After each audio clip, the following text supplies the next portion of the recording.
Hello, everybody. This is Todd Dewey from Ice Road Truckers on the History Channel, and I love to listen to TNC Radio.live. It's Truckers Life Radio from TFC Global with your host, Ron Frazier. Monday nights, 9 p.m. Eastern Time. Here we're helping drivers as they travel life's highway. I love that.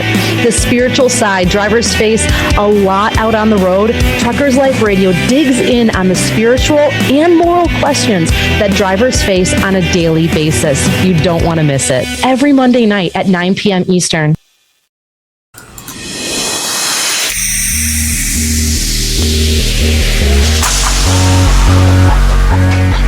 Welcome in TNC Radio.live. This is Keep On Talking. And now here's your host, Tom Kirk.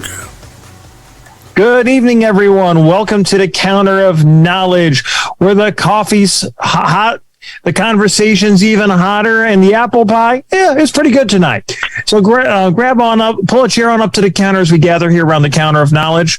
And we're going to be talking all things trucking. Well, actually, all things transportation tonight and how it relates to trucking. And I think this may be a conversation tonight that could be even hotter than the coffee. We're going to be talking a little bit about this whole railroad negotiations / potential strike issue and some of the things that have been happening in government that have averted this strike, whether or not we think it's a good thing or bad thing, and how that relates to trucking and a whole variety of other concerns. So buckle in. I'm sure we're going to have a great conversation. We've already got a few people who have called on in this evening, but there is still plenty of room for you to join the conversation tonight. All you have to do, if you're listening on that TNC Radio.live app, is push that Talk to Us button there in the lower corner, or you can give us a call at 706-862-8620, which spells out 706 TNC 0.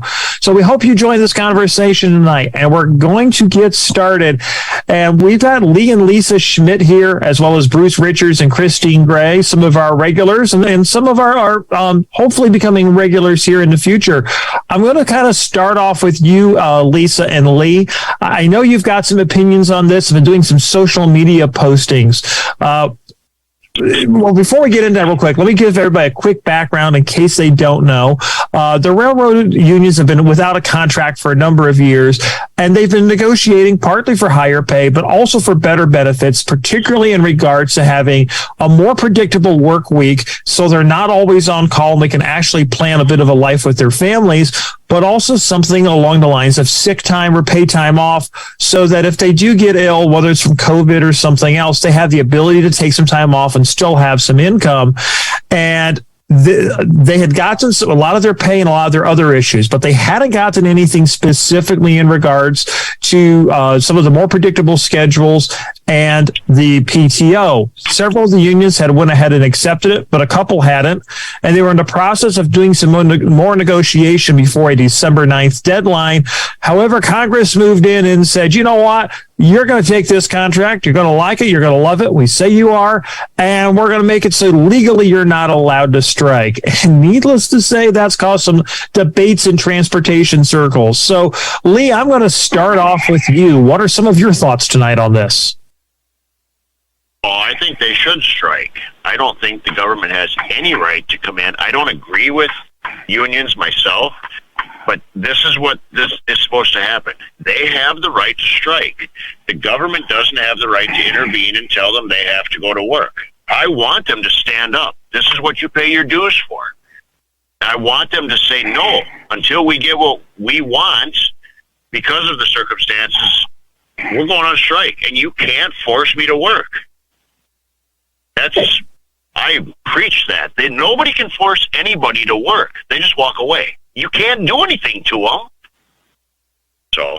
No, agreed. Well, now, kind of like in trucking, we have some things here that, if you'd go and organize a strike, you can get into all kinds of legal issues for that. And I'm assuming now something exists for the railroad industry in this particular situation. But like you said, Lee, and this is one of the things when I heard the rumors of this starting, that Congress was looking at this action, I'm going, if they let them negotiate this, it'll probably be last minute, but I think they're going to be able to come up to an agreement or push a deadline and make it work. If Congress gets involved, I don't know if they're necessarily going to strike, but I wonder if all of a sudden, whether it's on the 9th or a couple of weeks from now or sometime, into the new year, if all of a sudden there's going to be a huge case of the flu at the railroads. It's whether you want to call it the blue flu, the railroad flu, whatever you want to call it. I wonder if we're going to be seeing something like that. Christine, let's go to you real quick. What are some of your thoughts as to what's going on? Do you guys remember when the airlines went to strike? Government stepped in and ordered them back to work. You guys remember that? For me, I was a little young at the time. Sorry to break that news to some people here, but I don't really remember that personally. Okay, so it comes along the same lines. Transportation, for the airlines, they stepped in, and the government actually stepped in and forced them. So no, you have to accept this contract because they're under the same guidelines. They're under unions, and they forced them to accept it and forced them to go back to work. This is the same thing. But I agree with him. They have the right to strike. That's what they pay those dues for. Strike. Get the contract you want. That's what you do. I agree 100%. Strike. That's what it's for. No government entity should have the right to say, no, you have to take that contract. No. And I see and agree with that because, it's kind of that slippery slope scenario. If today the government says that this group has to work, what's to say that 6 months from now, a police union, a teachers union, fill in the blank, whatever kind of union, is not going to be faced with a contract that's very disadvantageous to them.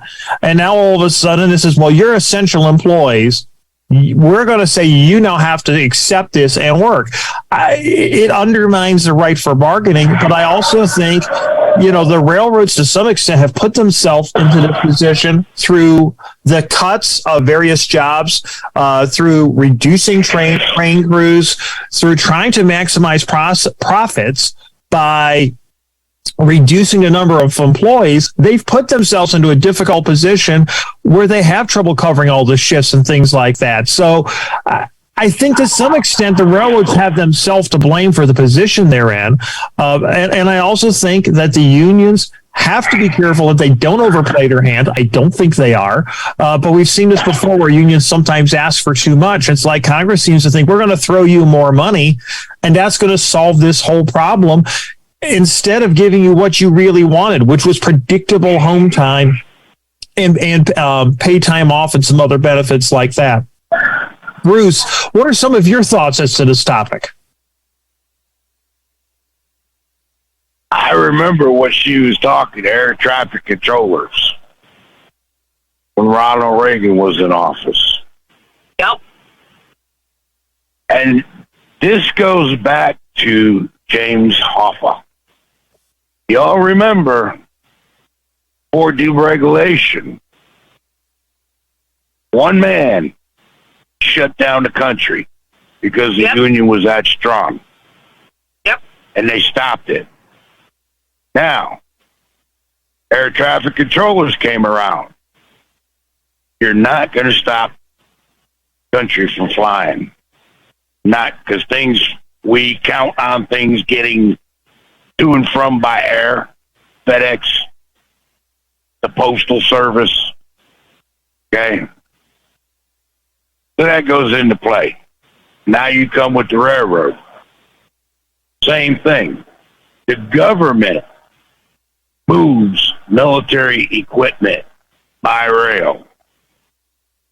And if they can't get their equipment to where it needs to be, there's a big problem.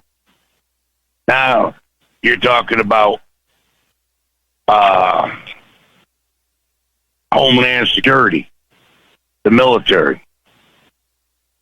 So that's why they stepped in. Do I agree with what they did? Oh, hell no. What they should have done is said, okay, you got two sides here. Union, you need to go back to work. Railroad, you're going to negotiate. You've got X amount of months. Come up with, have what they call moderators, okay? And work this out. Because you're not going to shut down the country, and you're not going to affect our military. That's where this came into. And people were saying, well, you know, it's going to affect the diesel. It's going to affect this. It's going to affect. Well, yeah, it's going to. But if you really look into it and think about it, probably why they did what they did. And I knew it was going to happen. Once one side agreed, and I was in the union, I was a Teamster. I believe in striking for what you want. I've got no problem. But the government's not going to let somebody shut down country. And that's very true, Bruce. And we got to come up on a break. And there's a couple points you raised I want to bring up here after we go to break. But there is still for room for you. 706-862-8620. We're talking all things transportation tonight, specifically the rail and the potential strike that has been averted. But how we think it could affect trucking, as well as what the rail industry is going to do in regards to that. We'll be back with more conversation right after this. Stay tuned.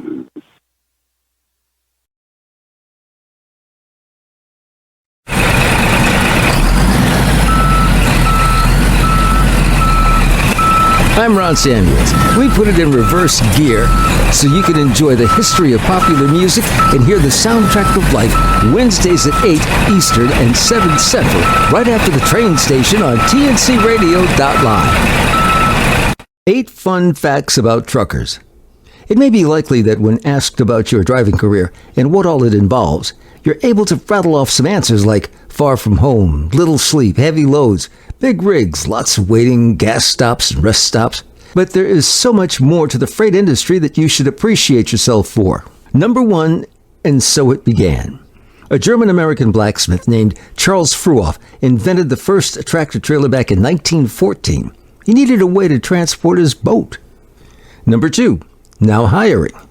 In the United States alone, 8.9 million people have a job in the trucking industry. 3.5 million of these are truck drivers. Number 3, the roots with a growing job. The trucking industry is soaring. Since this is a multi-billion-dollar industry, it's worth serious consideration as a stable career for anyone looking for an exciting change in job security. You go, girl. Only 6%, or a total of 234,000, truck drivers are women. Women are rarely the first to come to mind when we think about truck drivers, but these tough women are embracing the new family dynamics the pandemic has presented to all of us and taking on careers to keep their families and America rolling. Number 5, time to fuel up. There are about 15.5 million active trucks in the United States trucking industry, and the average commercial truck consumes over 20,000 gallons of fuel each year. Number 6, less pollution is the solution. Because of clean diesel technology, 60 modern-day trucks put out the equivalent emission of a single truck from 1988, and emissions from heavy trucks have been cut over 95% in the past 2 decades due to EPA regulations. Thank you, science. We can all breathe easier. Number 7, shoot for the stars. You'll land on the moon. There are close to 16 million active trucks in the United States, with over 3.5 million truckers behind the wheels. This means that if you could pile up the vehicles, they'd reach the moon. Number 8, home away from home. Truck drivers spend more than 240 nights away from home each year. Small business truckers drive more than 3 million miles in their lifetime, which breaks down to a yearly average of more than 115,000 miles. At Hotshot Secret, we share the science behind common diesel problems. For example, stiction. Found throughout the oil system, stiction is the sticky friction that negatively impacts your engine's ability to function at an optimal level. The molecular structure of oil is a hydrocarbon. The engine's extreme heat, tight tolerances, and high pressure cause the oil to break down and release hydrogen. leaving behind varnish, a carbon-based deposit. The varnish clings to the engine's moving parts, creating drag on the turbocharger, oil pump, and pistons. Symptoms of stiction include a rough idle and the loss of fuel economy and performance. Hot Shot Secret Stiction Eliminator delivers a 98% clean rating in third-party scrub tests. Its synthetic cleaner plus nano lubricant contains no harmful solvents and is formulated to be left in the engine to safely dissolve stiction for thousands of miles. It works as you drive. Stiction Eliminator is available at truck stops, Tractor Supply, O'Reilly's Auto Parts, and online at hotshotsecret.com. Hot Shot Secret, powered by science.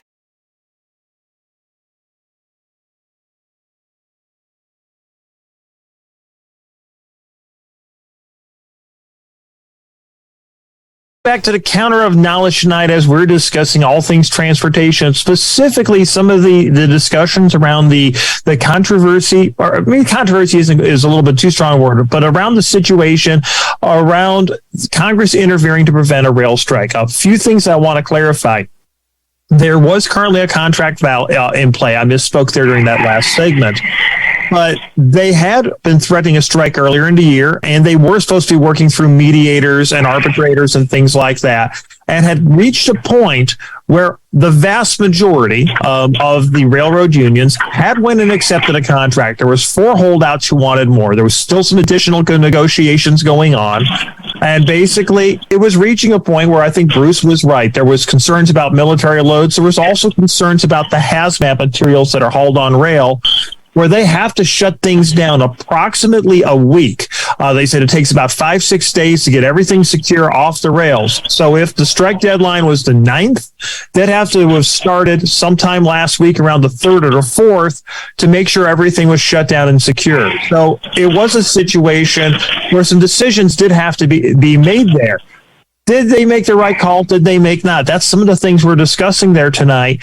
And I do see some of the points. What my concern is because this has been forced a little bit. Well, even the unions that were supportive of this, potentially some of their members look at things differently now because they feel they're being pushed. Or conversely, I've seen in some of the trucking forums going on here over the last few days where drivers are basically saying, hey, we don't get some of these benefits. We don't have some of this. We may have a little more predictable schedule than the railroads, but we don't get to pay time off. We don't get this. What are they complaining about? They get paid as well, if not better than we do. They get to get home a little bit more often. So there's a whole bunch of takes on this, and I'm not saying anyone is right, but there's definitely a lot of point of views. Lisa, we haven't had a chance to hear from you yet. What are some of your thoughts as to what we're talking about tonight?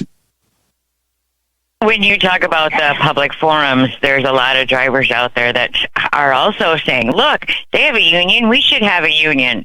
And it's like, okay, but in the end, their union was not able to benefit them. So why would we do that? Because the government would step in and stop any kind of a trucking work stoppage also. So where's the benefit of a union for us? And I agree with the topic that was discussed earlier that, these guys have a right to strike. And the government saying, oh, you can't strike for 2 years, that's baloney. Someone's like, it's a cooling down period. No, they've been working on these negotiations for a long time. These people have a right to strike for their grievances.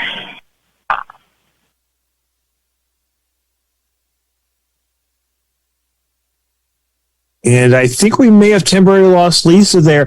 And I do. And one of the things that concerns me is, there is a lot of confusion on some of this. I've got some facts here that were just sent to me to make sure I get things straight here.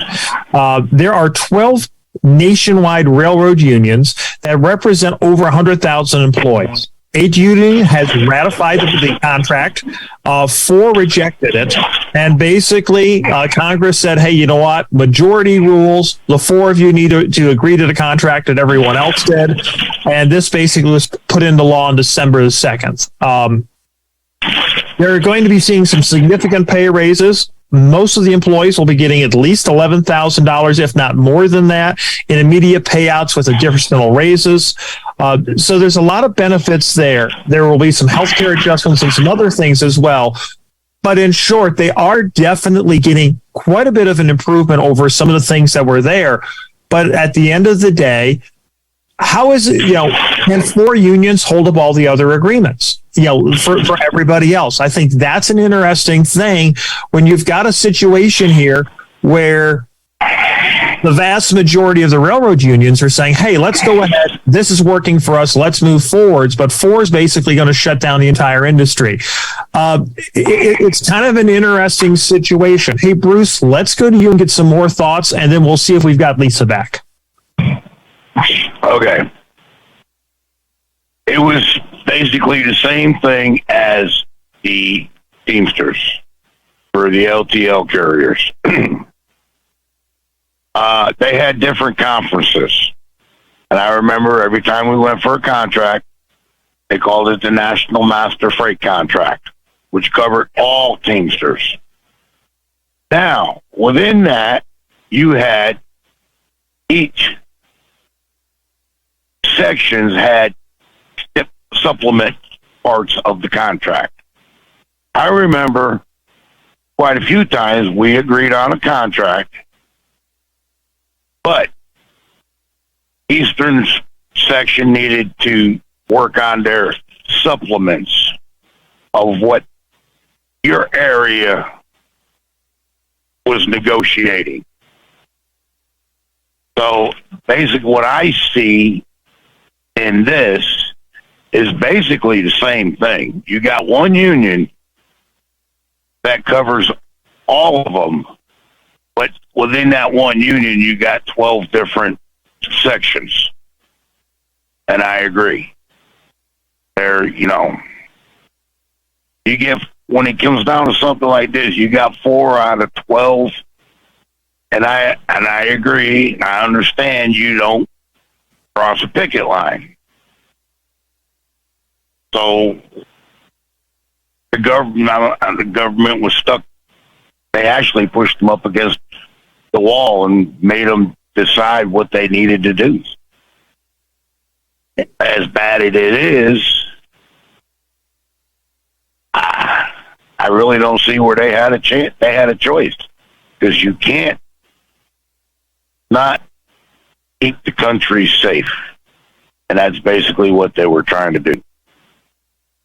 And I agree with you. Like I said, they moved the military all over the country when they need to. So what are you going to do? I think that's a very good question. Hey, Lisa, are you back with us? Yeah, you never lost me. I just stopped talking. Oh, okay. It's because it just sounded like for some reason there you were in mid-sentence and we lost connection for a second. But did you have anything else you wanted to say? If not, I think I'll kick it over to Christine for a moment. Well, did the workers get their 7-day sick pay that they wanted? I've heard that they didn't. So now Congress is saying, you don't get what you wanted. Too bad, so sad. You have to accept that. Well, and that's, again, who has the top rights here? I've got some additional information on that, and this is from, and I'll give the exact website here in a second, but what it was in the past, they did kind of something a little unusual. Instead of taking the ability to take 1 or 2 days off at a time if you got sick, if you took longer periods off, I think it was 4 to 5 days and up, to a certain number of days, you would get paid. So basically what they were saying is, you know what? We want generous, more long-term situations. If somebody gets sick, injured on the job or whatever, we'd like to have a more generous package on that end. So we're going to give up some of the shorter, hey, I need to call off for a day or two type of things. So they had done an offset. And evidently it sounded like from what I'm reading and understanding here, that some of the unions had started to decide, hey, wait a second here. We don't necessarily like this offset or agree with it. And from what I'm seeing, it's, kind of like Bruce was saying, whether it's separate unions or one master union with different divisions, everybody has to agree to the same basic contract. And they, for whatever reason, seem to have a few different groups that had very different viewpoints on this, which were causing some problems. Do you have any more thoughts on this, Lisa? We got a break coming up here in just a moment. Just other than, you know, if the union has no power in the end, why are you paying all these dues, you know, to fight for your rights? Right. And this information as just given here for a little bit is from the National Railway Labor Conference.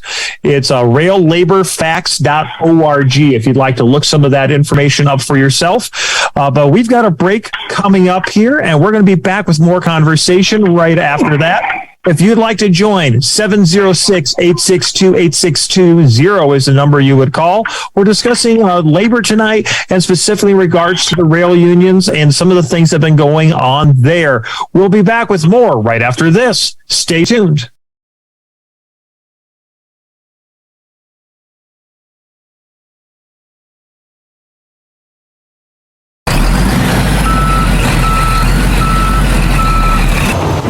TNCRadio.live, your commercial driver navigation station.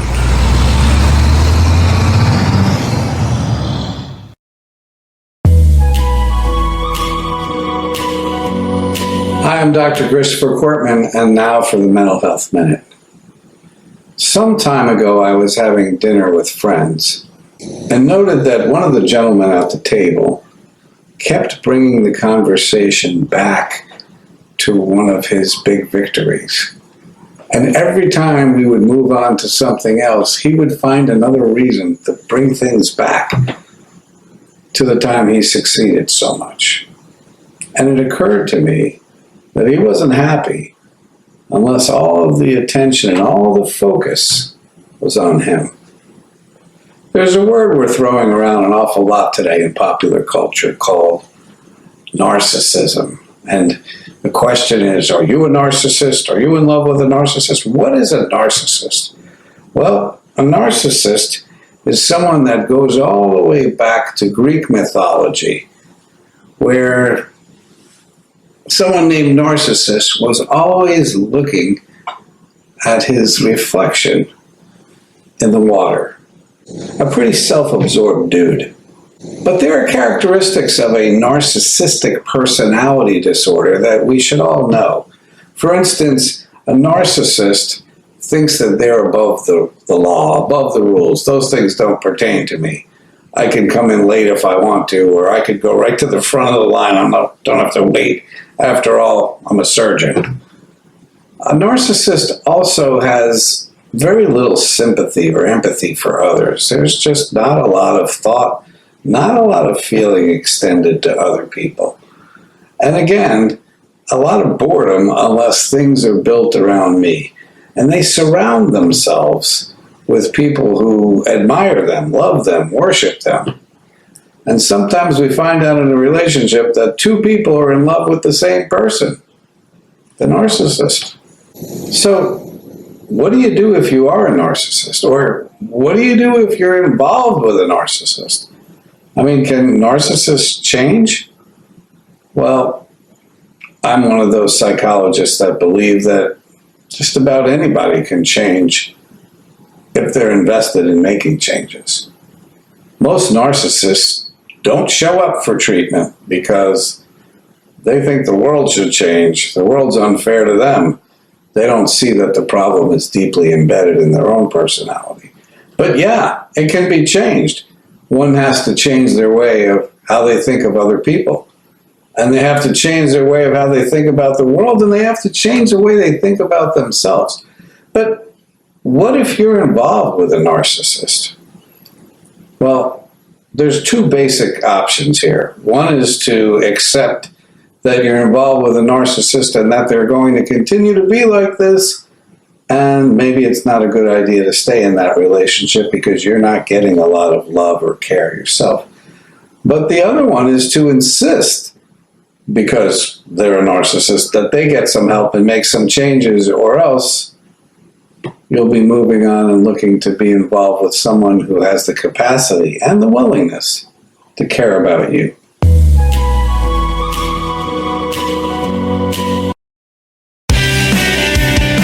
Truckers Life Radio from TFC Global with your host, Ron Frazier, every Monday night at 9 p.m. Eastern Time. On the show, Ron interviews guests to help inform professional drivers just like you about the importance of things like human trafficking to sex addiction to how to overcome the impossible odds on the way to success. Every Monday night at 9 p.m. Eastern.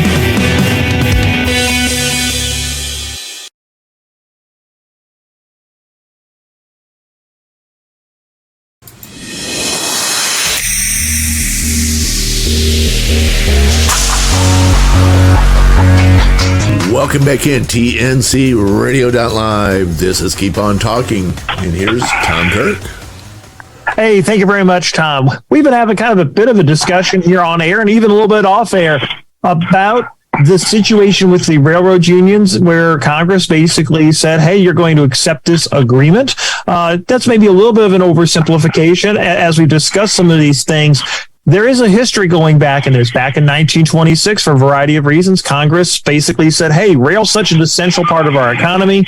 We can't afford for it to shut down because it's going to cause problems. And one of the discussions that we were having off air is how much of a problem could it cause the economy if we were to shut down the railroads for a period of a few days to a week or more. And, well, the railroads don't move a lot of certain types of goods, maybe in the same way that trucks do. There is some capacity issues, but there's also certain things, particularly certain types of hazardous materials, that is primarily hauled by rail, or at least the quantities that industry need in order to stay in business tends to be hauled by rail. You can see that just by looking at some of the tankers going up and down the road. And Christine, as our resident tanker expert, I'm going to defer to you here just for a second. From your opinion, could trucking pick up even a portion of the chemicals that tend to be hauled by rail? Yeah, and I think so. We spend a lot of time hauling both. I mean, you have rail cars that cover a big capacity of the chemicals, and we carry the overflow. So that's kind of like a loaded question. I mean, you have smaller, a lot of chemical companies have their own smaller rail cars inside of their facilities. Small, I don't know what you call it, like a jockey, their own small jockey.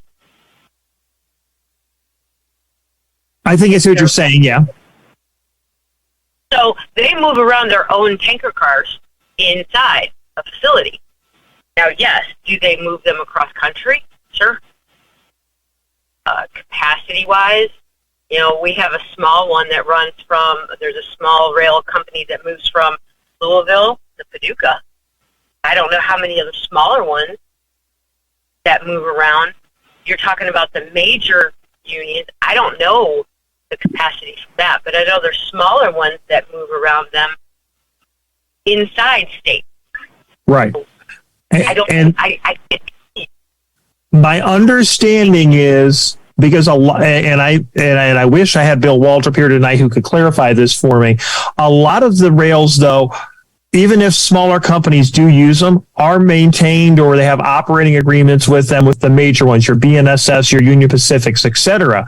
So, as I understand it, when rail shut down, it didn't matter if it was Amtrak, which is a passenger service, because they used the freight rail lines. All the rail companies were shutting down. I believe whether it was a small regional all the way up to the major national ones. Possibly there'd be some small local ones that if they were completely independent, maybe they could stay operating in their little operating area. But if they had to use the rail lines that were run by the other ones, my understanding is they would not have been able to. So this had the potential to throw a lot more stuff onto trucks. And I think that is a question. Would we have the trucking capacity to handle some of it, particularly if it was considered to be critical, whether it was for national security, for industry, for whatever it would be? And I'm not sure if we do. It seems like at times we have trouble, at different times of the year, we have trouble, even when things are relatively normal, moving things. Lee, I haven't given you an opportunity to talk much for a little bit. Why don't you go ahead here with some of your thoughts? I myself think that it would be good if the union did go on strike for a week or 2 weeks. Yes. Would it slow things down? Yes. Are certain things hauled by the rail that are only hauled by the rail? Yes. But I still don't think it would cripple the country. They keep claiming there's a driver shortage. No, there's not. MIT did a study and said if you added 6.5 minutes to each driver in a day, that would alleviate 20,000 people shortage. So if we've done it before, the COVID exemption was gone for 900 days. Drivers pick up the slack. Would we be able to do it for a long period? No. But in 2 weeks, if they went on strike, my belief, it would not cripple the country. Would the news media make it worse than it actually is? Yeah, they do. Yep. And I think that's a fair point. One of the things that we sometimes have a conversation on TNC when we're looking at various topics to talk about on the Voice of the Morning Show or whatever, and it's a saying that's used in media for years. If it bleeds, it leads. The cute stories about the puppies and everything else. Yeah, that's a feel-good story. If it's a slow news day, people want to hear about it. But if you had a choice to hear about the senior citizen that just won the canasta tournament at the local senior citizens home, or fill in the blank story that has drama and intrigue, whether it's a murder out in Idaho or whatever it may be, it's going to be the story that catches the people's attention. And more importantly, if you can make it more interesting than your competitors, you're going to attract a bigger audience. So you're going to spin. A lot of media organizations will spin it to their advantage because they want to be seen as that source, as everything else on that. Christine, do you have some more thoughts there, based on some of what Lee and I have been saying, about your thoughts as to whether or not the tank industry could maybe pick up some of that stuff, or even trucking in general could pick up the slack? Absolutely. We did it. He's right. We did it during COVID. We kept the country running. Why couldn't we? Yeah. I mean, and he's right. We don't have a driver shortage. We have a money shortage. And I think at the end of the day, I'm sorry, go ahead, Christine. We have an hours shortage. And I think a lot of that hour shortage, and we could even argue some of that is maybe even seen on the freight side, the freight train side as well, by people being inefficient. You go to a customer, they say they want you there at 2 p.m. They don't even put you into a door till 3 or 4 o'clock. And then it's the next shift or later before they even get around to unloading you. They said they want you there, but then you find out the warehouse is full or the tank is full or whatever it is. So I think that puts us into some very unique situations where a lot of pressure is put onto both trucking and the rail operators or the rail personnel because of other people's decisions. And I think that is something that is a huge problem that is underlooked. My only concern, for kind of being a little bit of a devil's argument here, is you're right. We did pick up a lot of slack during the COVID, but the rail was also doing quite a bit as well. My only concern is if we lose rail, well, then it's 100% on the backs of the truckers. And do I personally believe that trucking, we've managed to pull off miracles before when no one thought we could, because we're truckers. We figure out a way to get it done, and we get it done. Is it possible that we could have done it and done it well? Of course it is. But at the same token, I think there is some questions and some concerns there. Could we have done everything?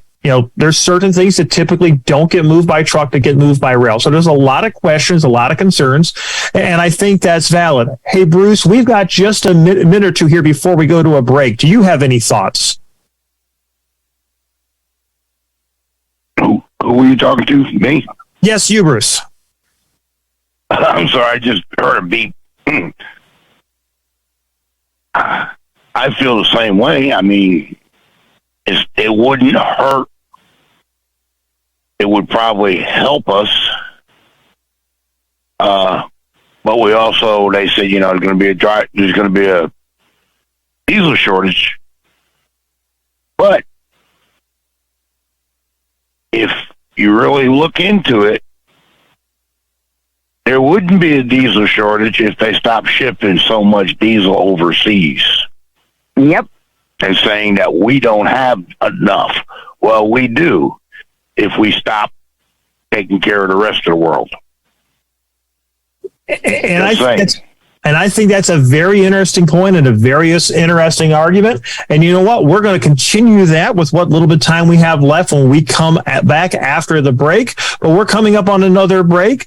So stay tuned for more. Keep on talking live. We'll be back right after this. Stay tuned.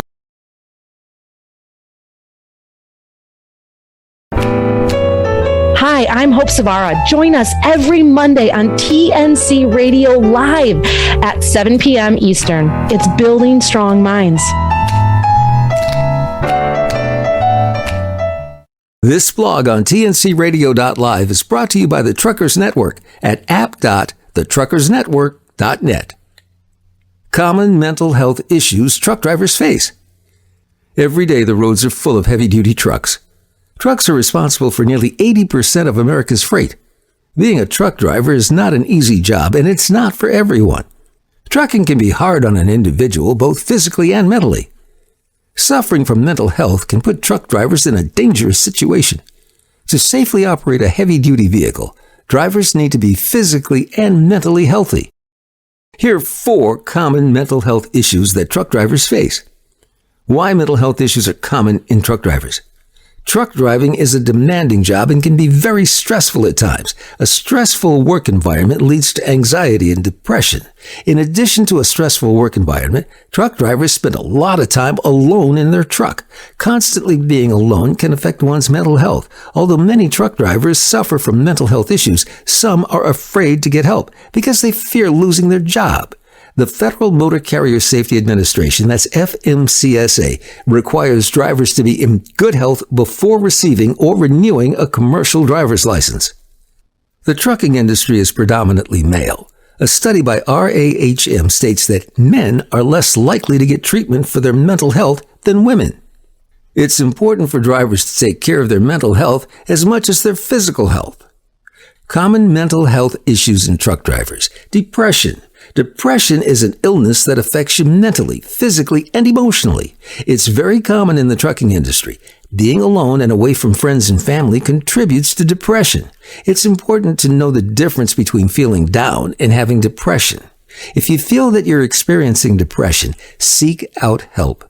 Depression is serious and can affect your ability to operate your truck. Anxiety.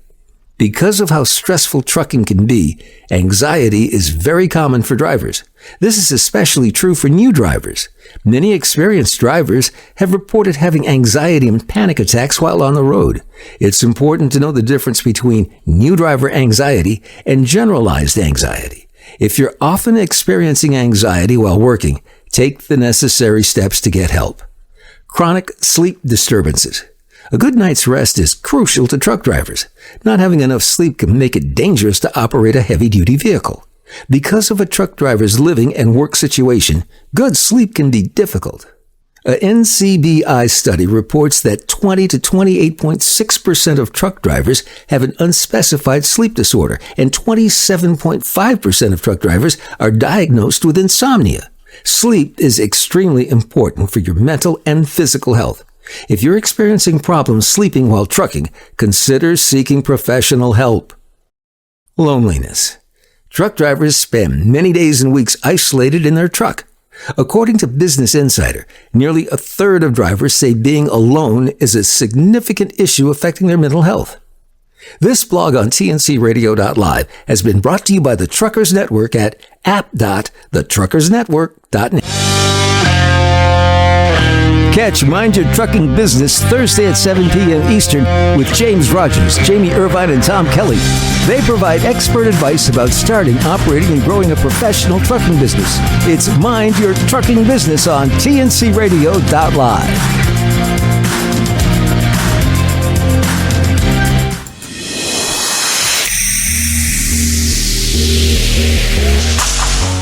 Welcome back in TNC Radio.live. It's Monday night or Wednesday night, and that means we're live with Keep On Talking Live and your host, Tom Kirk. Hey, thank you everybody for joining us tonight. We've definitely had a spirited conversation. We've had a couple of our originals on tonight, as well as Lisa and Lee Schmidt, who have become fairly regulars here over the last several weeks, and we're glad to have you all on board. Lisa, Lee, Christine, and Bruce. So thank you so much for joining the conversation tonight. We've been talking, from a driver's perspective of should the unions have accepted the bargaining agreement, the offer. Should have Congress said to unions, hey, you know what? The majority of the unions said this is a good enough contract. You all accept it now. We can't afford a strike. And some of the conversation here over the last half hour has been more focused on the trucking industry. And if we think that we could have picked up the slack here over the last little bit, and there's some differing opinions, whether it's, somebody like me who's thinking maybe a few days, week and a half, we could have picked up the slack. Lee and some of the others think we could have done it for a month or possibly a little bit longer. Super long term. We need our friends on the rail side without a question on that. But we've been having some interesting debates on that. Lisa, I haven't given you a chance to talk for a few minutes. So before we get to the top of the hour, let me give you an opportunity here to say a few more words. Well, like everyone has said, we can cover it for a while. I just don't think that I think the government stepped in too soon. I think they could have waited. And I agree with you on that. And I think their concern, though, was because of some of the hazmat loads, whether it's a chlorine, certain high-value loads, they had to step in at least 5 days early, was the numbers that I was hearing. So that'd give them time to get those types of loads off the rail. The issue is they stepped in a little bit sooner than that. They really didn't give the process a chance to work. Or, maybe what they should have done, and I'm going to try to play a little bit of Solomon here, is said, we did push it out a little bit. We're going to push this out again till February, but you guys have till February blank. Come February blank, if you can't figure it out, we're going to decide for you. And I'm not sure if they should have, basically, maybe they should have looked at things and says, you know what? We as Congress are looking at this and we're going to say, okay, you guys are right here. You guys are right here. This is where the middle is. And you're going to now meet in the middle. You're both going to have to give a little bit. Maybe that's the way they should have handled it. I still don't like it because government's now getting involved in telling business, you must do this. And they're telling the private citizens, you must do this. And at the same token, is that the government's role? And we don't have a ton of time left. I think that's the question I'd like to kind of end the show up with tonight. I'm going to go through here fairly quickly, everybody. If you can keep it kind of short. Christine, we're going to start off with you. What do you think the government's role is this? Should they have been more of a mediator, or should they have jumped in now and said, for the good of the nation, for the good of our economy and safety, we're just saying it's done. This is what it's going to be. Oh, no, they should have kept their noses out. It should have been a mediator as far as I was concerned. So I think government overreach is way beyond where they need to be. Way beyond. They should have kept their noses out of it and let the big boys handle their own stuff. Kept out of it. All right, so we have one vote for the camel keeping his nose from under the tent. Bruce, we're going to go to you next. I think they should have stepped in, but not so far as to say, you're going to take it, you didn't get what you want. No, you need to have set up more negotiation and moderators to work it out and come up with a better solution. All right, and so we've got one for they needed to get involved, but not as heavy-handed. Lisa, let's go with you.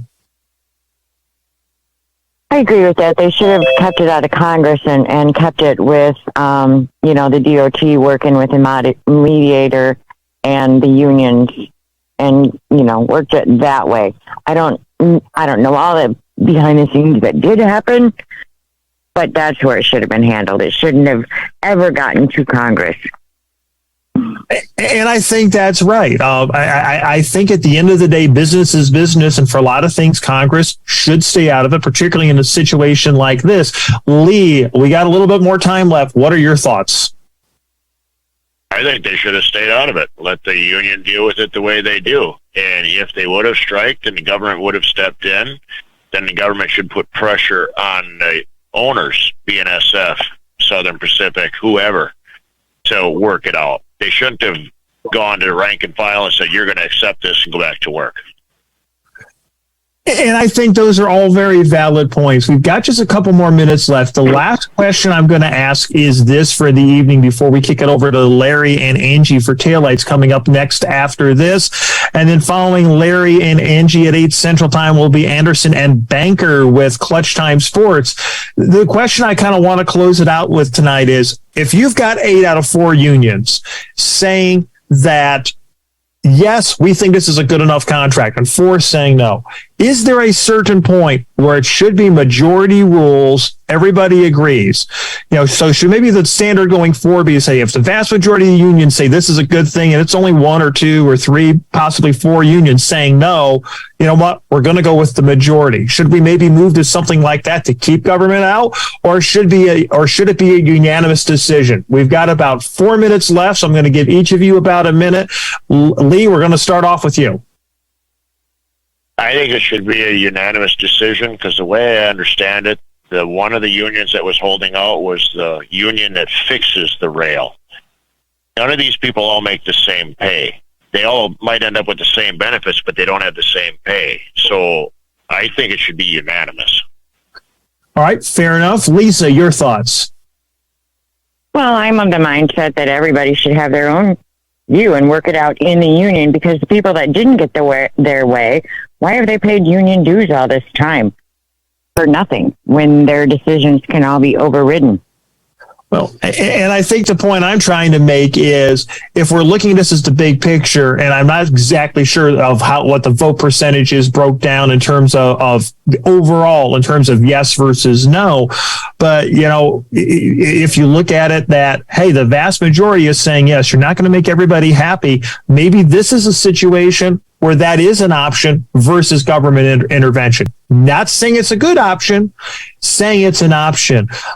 Christine, let's go to you real quick here. No, I think it should, there's no majority rules. I think they should have held out. Everybody needs to agree. Everybody needs to agree. All 12 should have agreed. All right, and Bruce? No majority rules. Sorry, Christine, they were almost out of time. Bruce, what are your thoughts? Well, any contract negotiation, it's always been majority rules. I don't know how many contracts I've been through, but in the end, majority ruled. And I think it's a case you're not going to make everybody happy. So to get 100% unanimous agreement of all the railroad workers, it'd be ideal. I don't think it'll ever happen, because, after all, we've got 5 truckers in the room tonight, and I think at least 8 different opinions. Just saying. That's the old joke is, if you get 5 truckers in the room, how many different opinions do you have? At least 8. But on that note, we got to wrap things up for this evening. I think we've had a very good conversation. We haven't solved anything for certain, but we have brought up, I think, a lot of concerns. And I think one concern we're going to see going forward is, when and where should government get involved in issues like this? And I think the consensus is, as much as possible, government does need to stay out. They need to let the businesses and the employees figure out things on their own and act like adults. So anyways, thank you for joining us here tonight. The Counter of Knowledge is now closed. Stay tuned. Larry and Angie is coming up next with Taillights, followed by Anderson and Banker with Clutch Time Sports. We'll see you here next week on Keep On Talking Live. Stay tuned, everybody, and be safe out there, and we'll see you next week.